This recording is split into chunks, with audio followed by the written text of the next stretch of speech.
Haidu Sipa. Saya Muja Putri Razika. Saya Dwi Resti Amanda. Saya Husanti Marcela Lubis. Saya Irma Ramawati. Baiklah, presentasi kami akan kami mulai dengan judul Organisasi pada Perseroan Terbatas.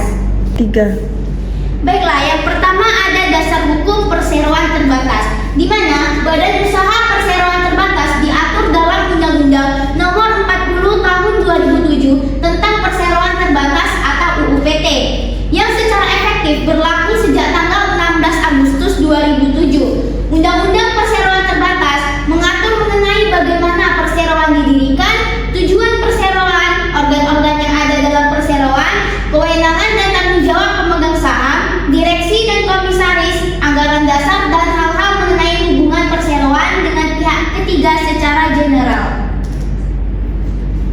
Selanjutnya ada pengertian perseroan terbatas. Istilah perseroan menunjuk kepada cara menentukan modal, yaitu terbagi dalam saham-saham atau sero. Dan istilah terbatas menunjuk pada batas tanggung jawab pemegang saham, yaitu sebatas jumlah nominal saham yang dimiliki. Pasal 1 ayat 1 Undang-Undang Nomor 40 Tahun 2007 menentukan perseroan terbatas yang selanjutnya disebut perseroan adalah badan hukum yang merupakan persekutuan modal, didirikan berdasarkan perjanjian, melakukan kegiatan usaha dengan modal dasar yang seluruhnya terbagi dalam saham dan memenuhi persyaratan yang ditetapkan dalam undang-undang ini serta peraturan pelaksanaannya. Perseroan terbatas adalah suatu bentuk hukum atau legal form yang didasarkan kepada fiksi hukum atau legal fiction, bahwa perseroan memiliki kapasitas yuridis yang sama dengan yang dimiliki oleh orang perseorangan atau natural person. Dengan demikian, perseroan dapat melakukan semua fungsi hukum dari orang perseorangan, yaitu dapat memiliki kekayaan, dapat menggugat atau digugat, dapat membeli sesuatu atau menjual harta kekayaannya, dapat menerima hibah sesuatu dari pihak lain, berhak menerima pengalihan atas suatu tagihan, berkewajiban untuk membayar utang dan kewajiban lain kepada pihak lain, dan menerima atau memberikan pinjaman. Sebagai badan hukum, perseroan harus memenuhi unsur-unsur badan hukum seperti ditentukan dalam Undang-Undang Perseroan Terbatas sebagai berikut. Yang A, adanya organisasi yang teratur, di mana sebagai organisasi yang teratur, perseroan mempunyai organ yang terdiri dari rapat umum, pemegang saham, direksi, dan komisaris. Yang B, ada harta kekayaan sendiri, di mana perseroan memiliki kekayaan sendiri berupa modal yang terdiri dari seluruh nilai nominal saham dan kekayaan dalam bentuk lain yang berupa benda bergerak dan benda tidak bergerak, benda berwujud dan benda tidak berwujud. Yang C, melakukan hubungan hukum sendiri, di mana hukum perseroan melakukan hubungan hukum sendiri dengan pihak ketiga yang diwakili direksi, di mana direksi bertanggung jawab penuh atas pengurusan perseroan untuk kepentingan dan tujuan perseroan, serta mewakili perseroan baik di dalam maupun di luar pengadilan. Yang D, ada mempunyai tujuan sendiri. Perseroan terbatas adalah bentuk usaha yang berbadan hukum dan didirikan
paling sedikit modal yang ditempatkan dan disetor adalah 25% dari modal dasar. Adapun syarat utama yang wajib dipenuhi oleh pendiri perseroan yaitu yang pertama, perjanjian antara dua orang atau lebih yang berarti hal ini menegaskan prinsip yang dianut oleh Undang-Undang Perseroan sebagai badan hukum yang dibentuk berdasarkan perjanjian. Yang kedua, dibuat dengan akta otentik di muka notaris menurut ketentuan pasal 7 ayat 1 Undang-Undang Perseroan Terbatas. Yang ketiga, modal dasar perseroan yang ditentukan pada pasal 32 Undang-Undang Perseroan Terbatas paling sedikit 50 juta rupiah. Yang keempat, pengambilan saham saat perseroan didirikan yang menurut ketentuan pasal 7 ayat 2 UU PT bahwa setiap pendiri perseroan wajib mengambil bagian saham pada saat perseroan didirikan. Di dalam akta pendirian, perseroan terbatas memuat anggaran dasar dan keterangan lain yang sekurang-kurangnya memuat yang pertama, nama lengkap pendiri beserta tempat tinggal, lahirnya, pekerjaannya, tempat tinggalnya, serta keluarga negaraannya. Yang kedua, susunan dan nama lengkap anggota direksi dan komisaris yang pertama kali diangkat, beserta tempat dan tanggal lahirnya, pekerjaannya, tempat tinggalnya, serta keluarga negaraannya. Yang ketiga, nama pemegang saham yang telah mengambil bagian saham dan nilai nominal atau nilai yang diperjanjikan dari saham yang telah ditempatkan dan disetor pada saat pendirian. Yang keempat, perbuatan hukum yang berkaitan dengan susunan dan penyertaan modal serta susunan saham perseroan yang dilakukan oleh pendiri sebelum perseroan didirikan. Anggaran dasar perseroan terbatas harus dibuat secara otentik. Isi anggaran dasar sekurang-kurangnya memuat yang pertama, nama dan tempat kedudukan perseroan terbatas. Yang kedua, maksud dan tujuan serta kegiatan usaha perseroan yang sesuai dengan undang-undang. Yang ketiga, jangka waktu berdirinya perseroan. Yang keempat, besarnya jumlah modal dasar, modal yang ditempatkan dan modal yang disetor. Yang kelima, jumlah saham, jumlah klasifikasi saham jika ada. Yang keenam, susunan, jumlah dan nama anggota direksi dan komisaris serta wewenang dan kewajiban komisaris. Selanjutnya ketujuh, tata cara pemilihan, penenggakatan, penggantian dan pemberhentian anggota direksi dan komisaris. Yang ke-8, penetapan tempat dan tata cara penyelenggaraan rapat umum pemegang saham. Yang ke-9, tata cara penggunaan laba dan pembagian dividen. Ciri organisasi perseroan terbatas. Yang pertama ada berbadan hukum, artinya keberadaannya diakui secara sah oleh negara. Yang kedua, modal berbagi dalam saham, pemegang saham memiliki hak pemilikan sesuai dengan jumlah saham yang dimiliki. Yang ketiga, tanggung jawab terbatas. Apabila perusahaan mengalami kerugian atau bangkrut, aset pribadi pemegang saham tidak akan digunakan. Yang keempat, kepemilikan yang mudah dialihkan. Saham dalam PT dapat ditransfer ke pihak lain melalui mekanisme penjualan beli. Yang kelima, manajemen yang terpisah. PT dikelola oleh arahan yang bertanggung jawab atas pengelolaan operasional sehari-hari. Yang keenam, memiliki tujuan komersial. Tujuan utama pendirian PT adalah untuk memperoleh keuntungan. Yang ketujuh, ada keberlanjutan usaha. Perusahaan dapat tetap berjalan meskipun terjadi pergantian kepemilikan atau perubahan struktur manajemen. Yang ke-8, ada pengawasan oleh komisaris. Dewan komisaris bertugas mengawasi dan memberikan nasihat dalam menjalankan perusahaan. Yang ke-9, wajib mematuhi regulasi. PT harus mematuhi peraturan perundang-undangan yang berlaku. Struktur organisasi pada perseroan terbatas. Struktur organisasi perseroan terbatas merupakan susunan hierarkis yang menggambarkan pembagian tugas, tanggung jawab, dan wewenang di dalam perusahaan. Struktur ini dirancang untuk memastikan operasional perusahaan berjalan secara efektif dan efisien sesuai dengan prinsip tata kelola perusahaan yang baik atau good corporate governance.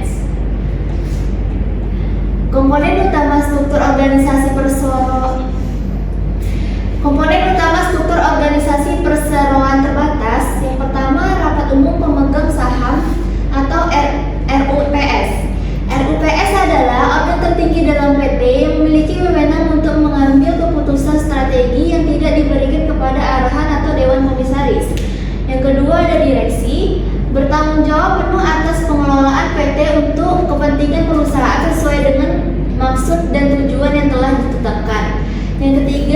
Dewan Komisaris bertugas memberikan nasihat kepada arahan dan memastikan bahwa pengelolaan perusahaan berjalan sesuai dengan anggaran dasar dan peraturan perundang-undangan.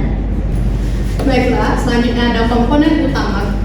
Ketiga tersebut memiliki hubungan yang saling melengkapi. Yang pertama, RUPS memiliki kewenangan tertinggi dalam menentukan arah kebijakan yang harus dijalankan. Yang kedua, direksi bertugas melaksanakan kebijakan yang telah disetujui oleh RUPS. Yang ketiga, Dewan Komisaris bertugas memberikan evaluasi, memberikan nasihat, dan mengawasi arah kinerja. Selanjutnya ada jenis-jenis struktur organisasi. Struktur sederhana cocok untuk PT berukuran kecil, di mana pemegang saham sekaligus bertindak sebagai arahan dan komisaris. Yang kedua ada struktur fungsional, digunakan pada PT menengah hingga besar dengan pembagian unit kerja berdasarkan fungsi. Yang ketiga ada struktur matrik kombinasi antara struktur fungsional dan berbasis proyek, biasanya ditetapkan pada PT yang bergerak dalam industri besar atau teknologi. Selanjutnya ada fungsi dan peran organisasi dalam perseroan terbatas. Berikut adalah penjelasan rinci mengenai fungsi dan peran masing-masing organ utama dalam PT. RUPS. Yang pertama, pengawasan tinggi. Kedua, penentu kebijakan strategis. Ketiga, pengambilan keputusan krusial. Keempat, hak atas keputusan strategis. Kelima, pilihan direksi dan komisaris. Keenam, pengawasan tidak langsung. Ketujuh, pembagian dividen. Direksi. Yang pertama, penyusunan kebijakan. Yang kedua, pengolahan operasional. Yang ketiga, perwakilan hukum perusahaan. Yang keempat, penyampaian laporan. Dewan Komisaris. Yang pertama, penilaian kebijakan. Yang kedua, pengawasan kinerja direksi. Yang ketiga, penyampaian laporan pengawasan. Yang keempat, memberikan nasihat. Selanjutnya, tantangan dan prospek tata kelola perusahaan terbatas. Tata kelola perusahaan sering menghadapi berbagai tantangan antara lain. Yang pertama, konflik kepentingan. Yang kedua, kepatuhan terhadap regulasi. Yang ketiga, pengelolaan risiko dan transparansi. Dan yang keempat, penerapan good governance. Yang kelima, persaingan global dan teknisi. Yang keenam, sumber daya manusia. Selanjutnya, tantangan dan prospek tata kelola terus. Meskipun menghadapi tantangan, tata kelola PT memiliki prospek cerah dengan berbagai peluang untuk berkembang. Yang pertama, penguatan good governance. Yang kedua, peluang digitalisasi. Yang ketiga, akses modal yang lebih mudah. Yang keempat, globalisasi dan kolaborasi internasional. Yang kelima, peningkatan kesehatan lingkungan sosial dan tata kelola. Dan yang keenam, pengembangan sumber daya manusia. Kelebihan perseroan terbatas. Yang pertama ada tanggung jawab terbatas. Yang kedua, kontinuitas perusahaan. Yang ketiga, pengumpulan modal yang lebih mudah. Dan yang keempat ada profesionalisme dan kepercayaan.